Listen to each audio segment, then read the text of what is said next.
What do you think about that decision? Well, it's a family decision. I know that they thought long and hard about it, and I think that wherever he goes, it's a place I'm going to support, and I hope it's a place that Spartan fans, can support as well. What advice did you give him through this whole recruiting process?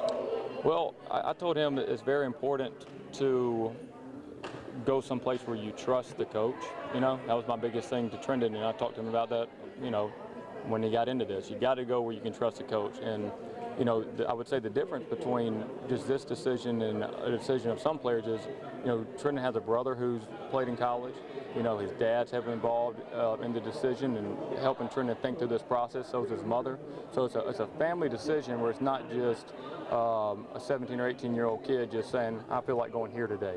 And that's kind of how he came to this decision. And so I think that they feel that they trust the situation over there and they trust the coach over there. Did you give him any advice when all this was coming out with LSU of how to navigate, how to kind of think through this thing?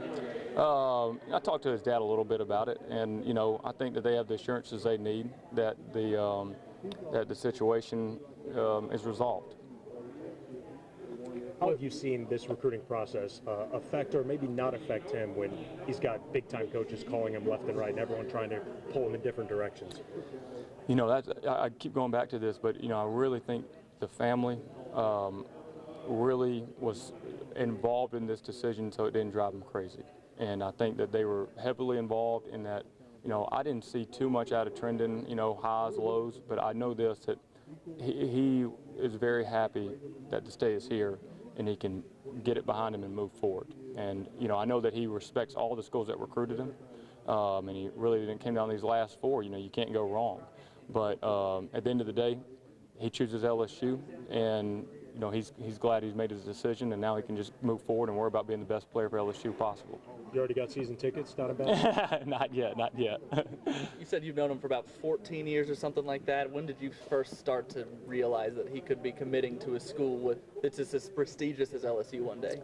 Well, I was going to tell some stories up there about we're time limited, and so, but the biggest deal was I saw how hard he worked, saw how hard he was pushed. I saw that his skill when I was coaching him. Then I went to go see him play his first game, and I realized he's a head taller than everybody else.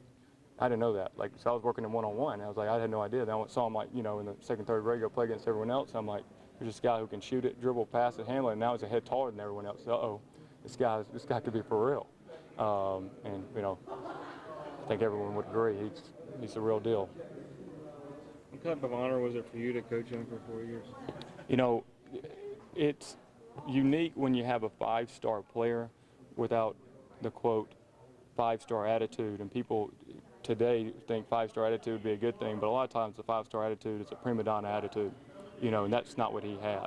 He didn't have that. He allowed me to coach him as hard as any player, and that, you heard Greg Popovich talk about that, he thanked Tim Duncan for allowing him to coach his team because he could be as hard on Tim Duncan as anyone else, and that was Trendon. He allowed me to coach him as hard as I needed to coach him, and so everybody else would fall in line. And so that's one of his strengths, just he's humble to be such a great player. What does it mean to, Birmingham area basketball to have a player like this?